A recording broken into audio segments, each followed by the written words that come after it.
문화와 관련된 모든 정보를 풀어보는 문화 이 수다 시간입니다. K-팝의 역사를 새로 쓰고 있는 방탄소년단.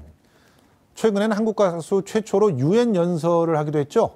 그래서 이번 주에 문화 이 수다 시간을 기다렸습니다. 가요계의 새 역사를 쓰고 있는 BTS와 관련된 이야기 김원식 평론가와 나눠봅니다. 안녕하세요. 네, 안녕하십니까. 예, K-팝이 아니라 BTS 팝이다 이런 얘기까지 나오고 있는 그렇습니다. 방탄소년단 기록들 대단하죠 지금. 그렇습니다. 근데 우리가 이제 지금 현재 화제가 되니까 근래 만들어진 그룹 아니냐 이렇게 얘기를 하는데 사실 그렇지는 않고요. 이미 당연하죠. 2013년에 데뷔를 해서 신인상을 받았는데. 근데 2013년에는 사실 쟤네들 망할 거야 이런 사람들이 더 많았어요. 왜 그러냐면 우리가 흔히 얘기하는 3대 기획사 소속이 아니거든요. 그렇죠. SM이나 YG, JYP, 예. FNC 정도의 그런 소속사를 가지고 있지 않기 때문에 신인이긴 한데 곧 없어질 거다 이런 얘기도 있었는데. 음원 1위도 못했고 새침하는 줄 세우기도 못했고. 네, 신인상, 2015년에 본상 이러잖아요. 본상이라는 건 사실 애매한 상이거든요. 네. 그리고 2016년 올해 가수상 이렇게 돼 있는데 16년부터 본격적으로 이제 부각이 되는데요. 네. 사실 10대 후반부터 해서 지금 현재 20대 초반까지의 이 어떤 정서를 잘 표현하고 있는 네. 그런데 앨범도 그렇게 돼요. 예를 들면 처음에 데뷔 앨범 같은 경우도 학교 3부작 시리즈, 네. 화양연화 2부작 시리즈, 네. 이번에 이제 러브 요셀프 3부작 이렇게 네. 주로 스토리텔링에 기반한 부작 시리즈를 마련해서. 러브 요셀프가 3부작이었나요? 네, 그렇습니다. 기승전결 이렇게 나오지 않았나요? 기는 없어요. 기가 없구나. 맞아. 그래서 우리가 흔히 통상적으로 생각을 하는 기승전결 중에 승부터 먼저 나왔어요. 그렇기 때문에 야 독특하다 이렇게 얘기를 하는데 이번에 이제 앤서가 결과적으로는 이제 발표가 되면서 그 연작 시리즈는 끝이 났죠. 그런데 중요한 건 이렇게 어떤 청소년 내지는 20대 초반의 경험들을 잘 녹여낸 3부작시로 가는데 사실 국내에서는 잘 모르시는 분도 많아요. 왜냐하면 이 대형 기획사 중심으로 해가지고 홍보를 많이 해야 되는데 홍보를 하지 못한 거예요. 쉽게 말해서 옛날에는 예능이나 이런 데서 안 불러줬었잖아요. 그렇습니다. 네. 사실 부르지도 않고요. 실제로 불렀다 처음에는 또 지금도 안 불러요. 지금 불렀을 때 처음에 리더가 그 랩몬스터잖아요. 네, 그렇죠. RM. 밑에 댓글이 엄청 랩몬스터래. 누가 이름을 단 거야? 이러면서 야 얘네들 전부 촌스러워. 심지어는 야 쟤네 대구에서 왔대. 어디 서울 출신이 거의 없었죠 지금. 그렇죠. 다 지방 출신들이었고. 다 지방 출신이고 또 RM 같은 경우는 아예 유학도 안 갔고 해외 출신도 아니고. 출신도 아닌데도 불구하고 그렇게 랩을 잘하고 또 영어도 잘하고 유엔에서 연설을 하고 토종으로 그러니까 이런 거 있지 않습니까?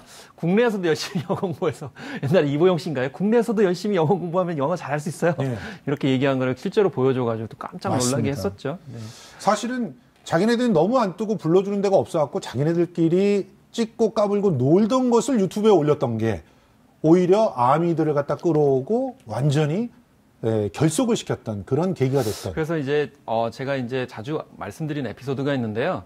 아미 팬을 방송국에서 만난 적이 있어요. 네. 방송에 만났는데 그분이 간곡하게 부탁을 하더라고요. 방탄소년단이 인기를 갖게 된 이유를 SNS를 하기 때문에 인기가 있다고 제발 전문가들이 말하지 말아달라고 이렇게 얘기하는 거예요. 예. 왜냐하면 SNS는 지금 다 하거든요. 그렇죠. 그렇기 때문에 SNS를 한다고 그래가지고 반드시 성공하는 게 아니고 말씀하신 것처럼 데뷔 전부터 합숙 생활을 하고 심지어 밥 먹는 거. 맞아요. 자기들끼리 이렇게 이야기하는 것까지 다 오픈해서 공개를 했거든. 근데 네. 이 소위 말해서 SM을 비롯한 이 주요 기획사들은 그렇게 하지 않아요. 할 수도 없어요. 할 수 없어요. 오피셜 SNS가 있어도 그거 자기들이 하는지 잘 모르고요. 그럼요. 또 기존의 모델은 신화화 모델이에요. 맞아요. 그러니까 일단 연습생 시절부터 누가 구성되는지 알 수도 없고 신비스럽게 해놓고 짠 발표를 한 다음에 물량 공세로 예능에도 출연시키고 또 가요 순위 프로그램도 나오고 또 이제 공연도 그냥 대규모로 하기 때문에 거기서부터 사실 저는 이렇게 표현합니다.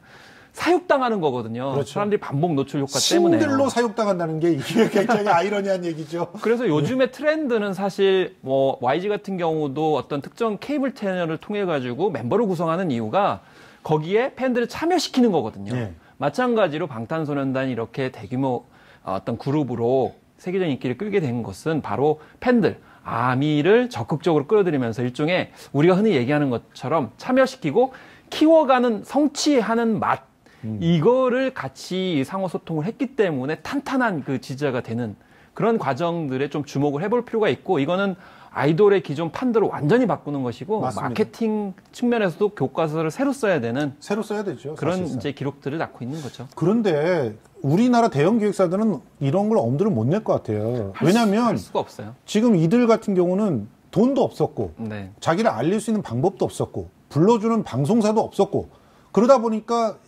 우리끼리 나를 이해해주는 사람들이라도 모아놓고 SNS에서 놀자 이러다가 그게 그 SNS에서 처음 이들을 발굴한 어떻게 보면은 팬들이 네. 스스로가 프로듀서가 돼가지고 이들을 띄운 거 아닙니까? 그러니까 그런 기록들이 맞습니다. 가능했던 게 그렇기 아닌가요? 때문에 지금 대형 기획사가 아무래도 내부적으로는 굉장히 위기감에 봉착해 있을 거예요. 그렇죠. 뭐 일종의 여러 가지 분석들이 많이 있어요. 그런데 이제 그 중에 하나가 흑수저 아이돌 정서거든요. 네. 그러니까 많은 팬들이 그런 얘기를 합니다. 아까 처음에 말씀하셨듯이 우리 언제 없어질지 몰라 라고 이렇게 정말 솔직하게 얘기를 했던 거거든요. 예, 예. 그런 점들이 일종의 지금 현재 청년 가능성을 건드린 거죠. 맞아요. 왜냐하면 지금 미취업에다가 뭐 고용 불안 이런 거에 시달리고 있고 미래가 암울하기 때문에 예.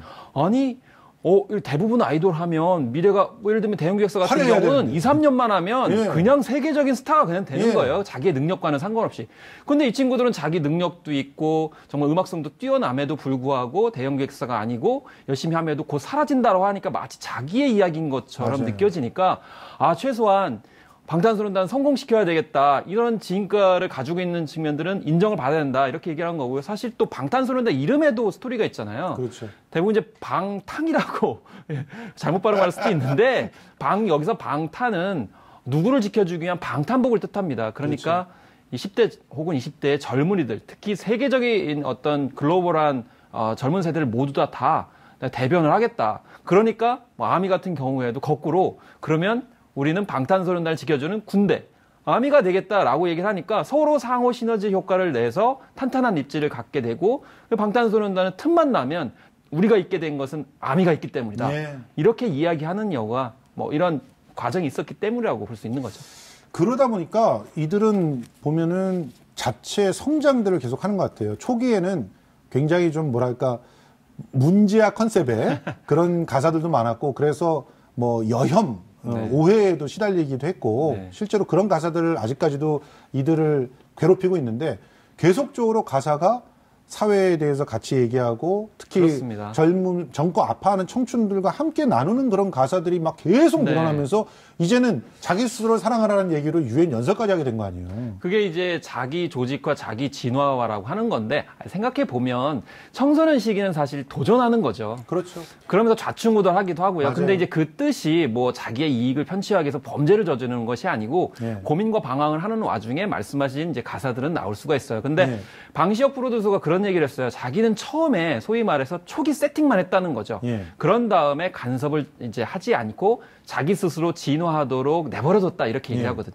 근데 대형 기획사에서는 그렇지 않아요. 예. 다 모든 사생활까지도 다 이제 간섭을 하고 어떤 기획 아래에서 여기 한도 내에서만 움직여라 이렇게 얘기하거든요. 그래서 가요 순위 프로그램 보면 다른 아이돌 보면 도저히 봐줄 수가 없어요. 왜냐하면 자기 스스로 하는 것이 아니고 누군가 시켜가지고 예. 억지로 맞춰가지고 하는 듯한 느낌이 들기 때문에 보는 분들도 이제 더 이상 방탄소년단의 판도라의 상자를 본 이상 몰입을 하지 못하는 상황이 벌어져서 결국 시대적 문화적 대세는 자기 스스로 자율적으로 진화해 가는 것이라고 볼 수가 있는 것이기 때문에 예. 기존 기획형 대형 기획사에서는 아마 흉내내기가 상당히 힘들지 않을까 이렇게 생각이 듭니다. 평론가님이 얘기하신 말 속에 이런 답이 있을 것 같아요. 많은 어떻게 보면 방탄소년단을 잘 모르는 어르신들이 네. 아니 외국 사람들이 도대체 우리 가사를 어떻게 듣고 나는 내가 듣기에도 잘 모르는데 이 가사를 외국 애들이 어떻게 듣고 따라한단 말이야?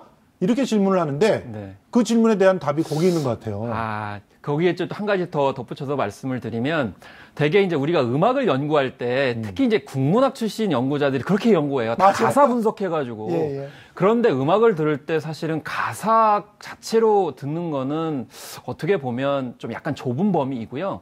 그냥 음악 자체로 일단 몰입을 하고 그 다음에 음악이 좋으면 가사를 보는 거예요. 그렇죠. 그리고 무엇보다도 방탄소년단의 큰 매력 혹은 그런 가치관은 절대 우리는 전부 다 영어로 된 노래로 승부를 걸진 않겠다 이렇게 얘기를 했거든요. 맞아요. 그래서 한국어를 어느 정도는 다 섞고 또 영어로도 부르기 때문에 어떻게 보면 현실적으로 문화 할인율을 줄일 수 있는 현실적인 방법을 취하고 있다는 거죠. 그건 거꾸로 무슨 얘기냐면 음악성이 굉장히 그 세계적 수준으로 따라 올라갔다라는 점에서 그런 점을 높이 평가해야지 단순히 뭐 그런 가사라든지 팬덤 현상으로만 설명이 될 수 없는 측면이 있다고 생각이 듭니다. 그리고 실제로 요즘에 그 음악들은 되게 유튜브로 듣잖아요. 그렇습니다. 그러니까 뮤직비디오 하나가 작품들이에요. 그래서 그 작품에 수많은 상징들이 있고 지금까지도 많은 그 팬들이 그 상징들 하나하나를 다 의미를 갖다 만들어내고 또 의미를 갖다 해석해내고 그거를 갖다 노래와 함께 해석하고 그래서 가사를 더 알고 싶어하고